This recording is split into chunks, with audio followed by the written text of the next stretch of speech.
Hello everyone. Now you will hear a brief retelling of the film Authority. Enjoy watching. Quincy Powell is a high school student living in Harlem. As much as he would not like to lie in bed again, but it's time to get ready for school. As well as his friend Fat Eric Truman named Steele, who has to share a room with his brother, Roland Bishop, who lives with his grandmother and father, as well as Raheem Porter, who cannot share a bathroom with his sister. Guys go to school only nominally, preferring to take a player or tape recorder with them instead of textbooks. Raheem has already managed to make a baby, but Kisha does not need a dalbodiadal who spends all day somewhere hanging out with his friends. She needs a real man. Bishop was surrounded by a crowd of Latinos. The maternity hospital did not like that the guy was driving everyone that he would be able to get rid of him. Apparently, he considers himself an authority if he allows himself to say such things. Bishop became emboldened when he saw his friends and began to boldly respond to the Puerto Rican. The situation was calming down, but the punks were driven away from their store by old Willie with a gun. I'll shoot you a PP. Eric, who was late, came up to the trio, and his mother brought him home and made him make the bed. But he lies to his friends that he lit up with a hot beauty Donna Bramwell. Friends make fun of him and clarify whether everything was in order, because the lady was recently Donald Bramwell. Crisava. Oh, you big dumb tit. Instead of school, friends flooded into a game club with billiards and slot machines. Quincy is an aspiring DJ. He sells cassettes of his tracks for local parties. The police came to Igravuca. The guys took to their heels through the back exit and only the break Eric started playing Street Fighter and did not notice the cops. Bishop almost got caught when he climbed over the fence and caught his jacket. Cheerful cops keep up with schoolchildren. Bishop and Quincy ran into the entrance and found themselves on the roof, from where it already seemed impossible to escape. But the heads jumped to the next roof, which the police did not dare to do. Only Steele got caught. They dragged him to school, but they couldn't keep him there anyway. And now the fat man, flashing his heels, is already running away from the guard. The white collar was scared of the punks and even crashed into a pole. Quincy wants to get into a DJ contest. For the first place promises cool equipment and a contract for 6 months in the club. But Steele does not believe in a friend, because 2 cool and famous DJs will also participate there. Friends fell into the record store. While Quincy was flirting with a saleswoman with a gold tooth, the rest of the guys stole a whole stack of records. Now the woman will have to postpone her plans, gild the entire upper row of teeth and pay for the stolen goods. Quincy went into a bar to buy cigarettes and saw an old friend of Blee Eyes, who was released from prison the other day. Quincy advises him to be quiet so that he won't get caught again. But he was just about to rob an institution, took out a shotgun and offered to help him. The terrified Quincy left, but Bishop wondered why this friend did not want to participate in the crime and was going to enter the bar himself. Raheem blocked his way. He will not allow any of his friends to be imprisoned. Raheem himself saw Kisha getting into another man's cool car.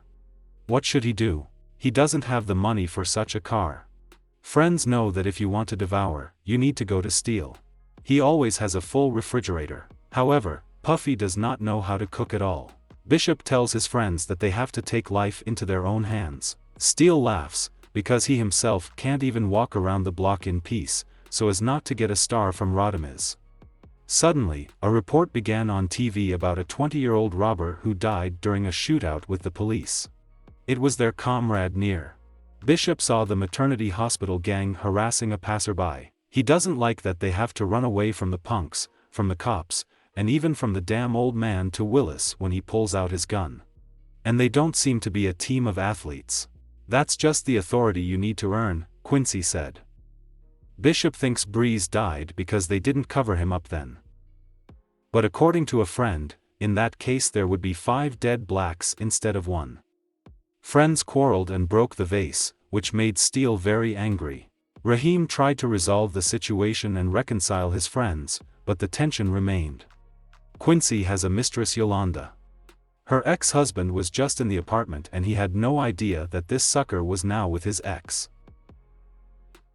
Raheem was waiting for Quincy on the landing. They have a meeting tomorrow, an important matter is being picked up. But Quincy will be late, he has a DJ audition tomorrow. The guy spent the whole night at the DJ setup, recording the track on a cassette. There was a long queue for the audition in the morning. MC liked his record and she invited him to come to the club to participate in the competition. After that, Quincy hurried to the basketball court and there his friends stunned him with the decision to rob old Willis. Even Raheem agrees to this. Moreover, he got a gun. The trio is sure that everything will go smoothly and convinces Quincy to skip the audition in order to commit a crime. Although it will be even better if they manage to get to the contest and use it for an alibi. The mixing contest started on Saturday evening. One by one, the DJ performs in pairs and shows everything they are capable of at the installation. Our hero was unlucky, he competes with the champion, but Janice drifted and did something. The crowd liked his mixing much more, everyone is shouting the name of the young talent. Quincy reached the final. His comrades were already waiting for him, ready to go on a store robbery. Steele is a little bit adrift, he needs to get ready. There was no one else in the store except Quilis, he was already closing. Bishop came in first and pointed a gun at him. Quincy stood guard at the door. The remaining two empty the cash register. Quilis cries and begs not to kill him, but Bishop coolly sends the man to the next world with a shot to the head. No one expected this. The bandits ran out of the store and hid in the alley. The guys are thinking about what to do next. Bishop justifies himself by saying that Steele called him by name. In any case, we need to get rid of the trunk, but Bishop is going to keep it for himself. Raheem attacked him to take away the gun and then the scumbag killed his friend. Not only that, he even came back to rob a dying guy. Police sirens were heard, the robbers hid in an unfinished room. Bishop, as if nothing had happened, offered his friends to count how much money they had made today, and when Quincy called him crazy, he began threatening him with a gun.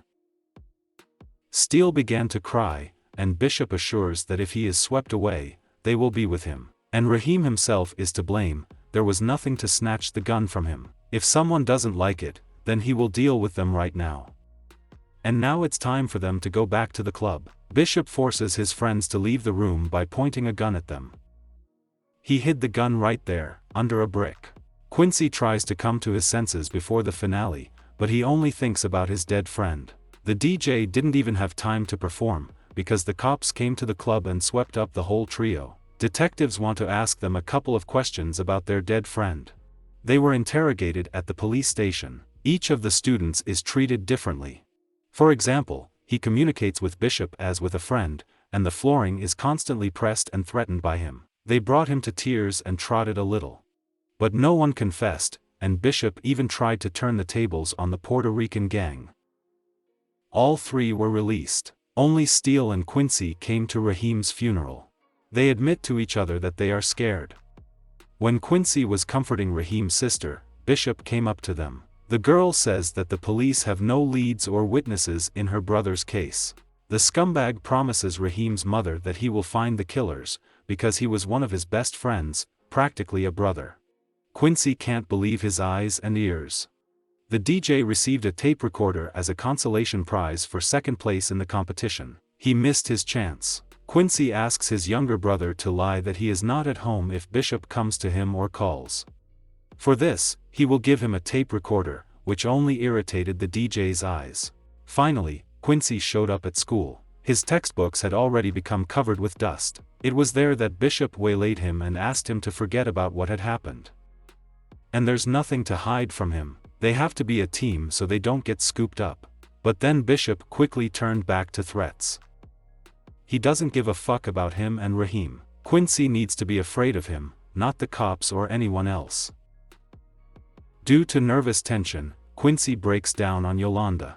The woman did not tolerate such an attitude towards herself and drove her lover away. Steele is sure that his friend has gone crazy. He now declares that he has authority and, if necessary, he will take down anyone. At the gaming club, Rodomes ran over Bishop and took him outside. The Latino didn't like the fact that Bishop was rubbing a cop that he killed Raheem. The Quincy stylists saw that their former friend was being pressed, but this time they did not help him. Bishop had already noticed them. Rodimus took out a knife and stuck it in the killer's nose. He started to fight back and was about to use a gun, but then the police arrived and everyone ran away. Bishop chased after a Puerto Rican and shot him in cold blood in a doorway. In the evening, Quincy went to an underground club to meet a woman named Sweets and buy weapons from her. The guy had only $25, which would have been enough for a slingshot. He was lucky that Sweets knew his mother, so she gave him a small pistol. Bishop breaks the roof and he throws himself at everyone. Quincy apologized to Yolanda and stayed with her. But Steele came home as usual. Bishop was already waiting for him at the entrance and invited him to go somewhere with him. Quincy confessed to the woman that he knew who killed Raheem. Then the phone rang. "This is Steele. He's at the club and he's very scared." Bishop came over and grabbed the phone. The guy realized that he had to help out a friend, but it was too late. The scumbag took the chubby guy outside. "What do you want from me anyway?" All that Steele managed to shout out before getting shot. Bishop calmly returned to the hall and lies to the administrator Tripp that Quincy is hooked on something heavy and behaves strangely.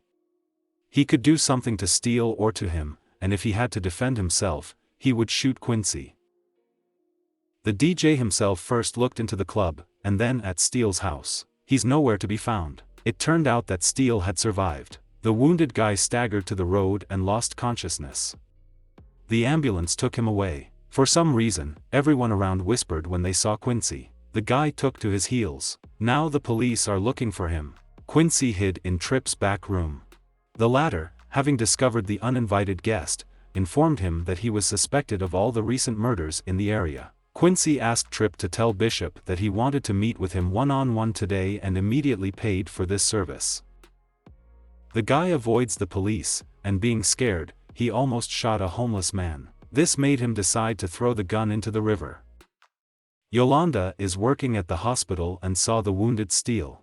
He was able to say that Bishop killed everyone, and now he's trying to frame Quincy. Former friends met at the appointed place. Bishop immediately put a gun to Quincy's head. He confessed that he threw away his gun because he is not like a murderer. Quincy tries to persuade the bandit to stop lawlessness, but Bishop has already planned a setup.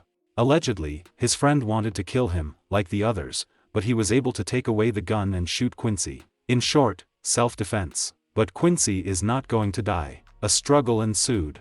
The gun fell back into Bishop's hands, and Quincy took to his heels. During the chase, the killer shot after him and was able to injure his arm. Quincy ran into a high-rise building. A lot of people crowded into the elevator. At the last moment, Bishop also entered it. The scumbag, after waiting a little, opened fire right here. During the confusion, Quincy was able to escape and attack him from behind. The fallen gun was pocketed by some guy. There's a party going on the floor. Among the crowd, Quincy noticed Bishop, but he jumped out through the window and climbed to the roof. Quincy followed him. The friends grappled again, an equal fight began, only Bishop helps himself with a stick or a pipe.